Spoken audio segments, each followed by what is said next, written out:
Кеш батқанда Али Каролинге қатты ашуланып, Османның үйден қашып кеткеніне кінә артады. Ол Османның суға түсіп кетіп, өліп қала жаздағанын, оны балықшы шалдың құтқарғанын айтып, енді Осман Жәмиленің жанында екенін ашумен айтады. Каролин Алиге қарап үнемі балаларың мен Жәмиле туралы ғана ойлайтынына ренжіп, Жәмилемен ажырасқанын еске салады. Егер осылай жалғаса берсе, ол бір жола кететінін ескертеді. Бірақ Али оған салқын қандылықпен есіктің ашық тұрғанын, қалаған жағына кете беруге болатынын айтады. Каролин ашуланып бөлмеге кіріп, біраз ойланады. Ол киімдерін жинап, шығып кетпек болады. Ішінен Алидің оны тоқтатқанын қалағанымен, Али үнсіз қалады. Каролин оның тек Осман мен Жәмиле туралы ғана ойлайтынын айтып, есікті ашып кетіп қалады. Ол таксиге отырып қонақ үйге барады. Сол жерде Каролин такси жүргізушіге Алиге үйдің кілтін апарып беруін өтінеді. Жүргізуші Алиге кілтті тапсырған кезде, Али одан Каролинді қайда апарғанын сұрайды. Таксист оған қонақ үйдің мекенжайын айтып береді. Таң ата Жәмиле балалармен бірге таңғы ас ішіп отырады. Осы кезде Айлин сабақтан кейін Османмен бірге киноға барғысы келетінін айтып, анасынан рұқсат сұрайды. Жәмиле оған рұқсат беріп, өзі жұмыс іздеуге кететінін айтады. Бұл уақытта Али үйде жалғыз ойланып отыр. Ол Османның бөлмесіндегі ойыншықтарын жинап, Жәмиленің үйіне баруға шешім қабылдайды.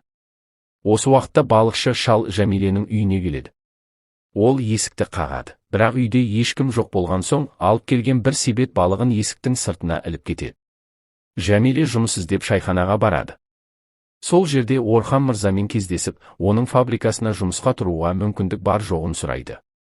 Бірақ Орхан оған өткен аптада фабрикаға 30 жұмысшы алынғанын айтып, бос орын жоқ екенін жеткізеді. Жәмиле тағы да үмітсізденіп кетіп қалады. Али жұмысшылармен бірге Жәмиленің үйіне келеді. Ол есік сыртында ілулі тұрған бір себет балықты көреді. Есікті қағады, бірақ ешкім ашпайды. Бір кезде терезенің сыртында жабылған салафанды жыртып, үйдің ішіне кіреді. Кейін жұмысшыларға үйдің есік терезесін орнатуды тапсырады. Айлин Мәрттің киноға шақыруын қабылдап, інісі Османды да ертіп апарады. Кинотеатрға олардан бөлек Сонер мен Сүлейман да келеді. Олар Айлинді алыстан бақылап тұрады. Кино басталғанда Осман газды су ішкісі келіп, сыртқа шығады. Осы сәтте Мәрт Айлиннің қолынан ұстап, оған сезімін білдіргісі келеді. Бірақ Айлин Мәртке қарап асығыс шешім қабылдаудың қажеті жоқ екенін айтып, Османды қарап келуге кетеді. Сыртқа шыққанда Османға Сүлейман мен Санер түрлі тәттілер алып беріп жатқанын көреді. Айлин інісіне бейтаныс адамдардан ештеңе алмауды ескертеді. Бірақ Осман Санерді Айлиннің досы деп ойлап, еш жамандық көрмей, тәттілерді алғанын айтады. Киноға Айлиннің орнына Сүлейман Османды алып бірге залға қайтып кіреді. Ал Мәрт не болғанын түсінбей, таңғалып, жалғыз өзі киноны тамашалай береді. Айлин мен Сонер сыртқа шығып, көліктің ішінде әңгімелеседі. Сонер Айлиннен егер Мәрт ұнамаса, неге онымен киноға баруға келіскенін сұрайды. Айлин оны қызғанып тұрсың ба деп қалжыңдайды. Бірақ Сонер өзіне қызғанатын адам ретінде қарамауын айтып, ес тоқтатқан адамның қалауын тек есейген ер адам ғана түсінетінін айтады. Айлин оған өлім аузында жатқан құрдасың ба деп жауап береді. Сонер бәрін басқаша етіп өзгертуге болатынын айтады. Айлин одан бұл тақырыпты қозғамауын өтінеді, өйткені басы қатқанын сезінеді. Бір сәтте Сонер әзілдеп, Тарзан жаман адамдарды қалай жеңді екен деп әңгімені жеңілдеткісі келеді. Осыған екеуі жымиып, бір-біріне қарап күледі. Ахметтің үйіне телеграмма келеді. Анасы оны ұлына береді. Ахмет хатты ашып оқиды да, оның Аминадан келгенін көріп, кітаптың арасына жасырып қояды. Содан кейін Беринмен кездесуге шығып кетеді. Ахмет пен Берин табиғат аясында кездесіп, жақсы уақыт өткізеді. Ахмет Беринге Аминадан телеграмма келгенін айтқысы келеді, бірақ оның бақытты жүзін көріп, ештеңе демеуді жөн көреді. Кенет жаңбыр жауып, екеуі шайханаға кіреді. Ахметтің үсті су болып қалғандықтан, шайханашы оған сүлгі беруге шақырады. Осы уақытта Берин Ахметтің кітабын алып, оқығысы келеді. Кітапты ашқанда ішінен Аминадан келген телеграмманы тауып алады. Хатта Амина Ахметті кездесуге шақырғанын оқып, көңіл күйі түсіп кетеді. Бір сәттен кейін Ахмет қайтып келеді.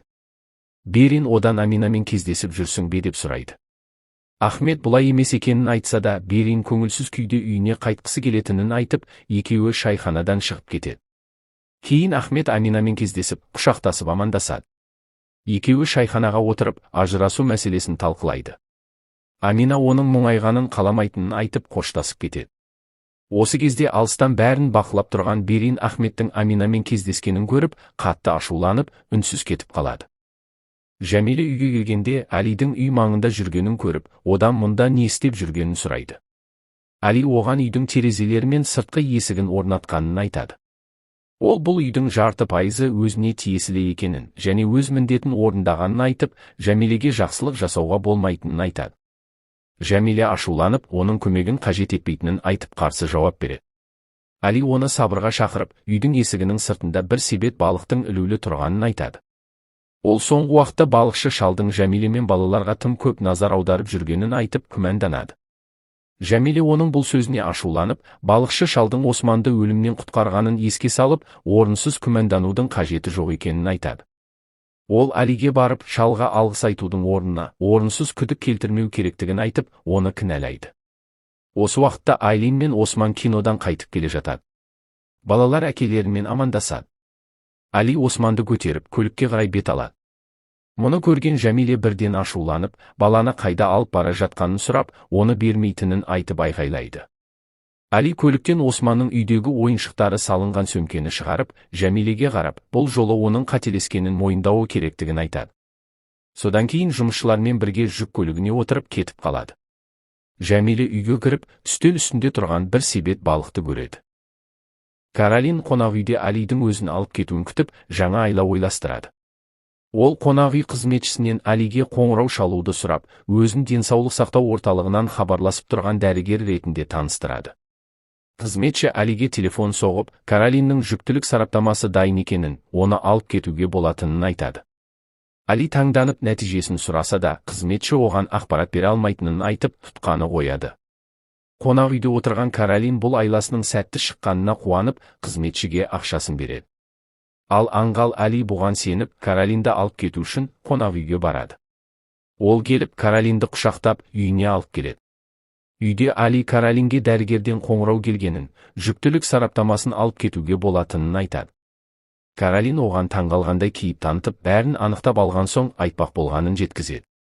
Кейін белгісіз нөмерге телефон соғып, өтірік жүктілік сараптамасын сұрайды. Содан соң жылап, жүкті емес екенін айтып, ренжіп қалады. Әли оны құшақтап жұбатып, үйленгеннен кейін бәрі болатынын айтады. Кешкі ас кезінде Каролин той туралы сөз қозғап, өзінің алғаш рет тұрмысқа шыққалы жатқанын, салтанатты той жасағысы келетінін айтады. Бірақ Әли мұндай ойға таңданып, тек некелесетінін, бұрын үйленгенін, 4 баласы бар екенін айтып, күйеу жігіттің костюмін киіп той жасамайтынын кесіп айтады да, ашуланып сыртқа шығып кетеді. Біраз уақыт ойланып келген соң, жатын бөлмеге кіріп, ренжіп жатқан Каролинді құшақтап, оның қалауын орындауға келісетінін айтады. Таң ата Жәмиле Османды ертіп, Сухиланың үйіне апарып, оған біраз қарауын өтінеді.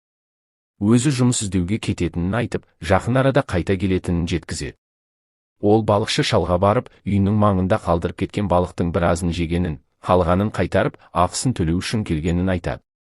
Алайда балықшы шал балық сатпайтынын айтады. Жәмиле таңданып, егер балық сатпаса, қалай күн көріп жүргенін сұрайды. Балықшы шал қазір табыс таппайтынын, бірақ болашақта балық сатуды ойлап жүргенін айтады. Ол шағын балық дүкенін ашқысы келетінін, бірақ сатушы тұрақты әйел керек екенін түсіндіреді. Өзі күні бойы балық аулайтындықтан, таңертеңнен түске дейін жұмыс істейтін сенімді әйел адам іздеп жүргенін айтады. Жәмиле бұл ұсынысты ойланып, балық сатушы болуға келіседі. Екеуі үйшік алдында сөйлесіп тұрғанда, дәл сол сәтте Әли келіп, оларды байқап қалады. Әли қастарына жақындап, Жәмиленің мұнда не істеп жүргенін сұрайды.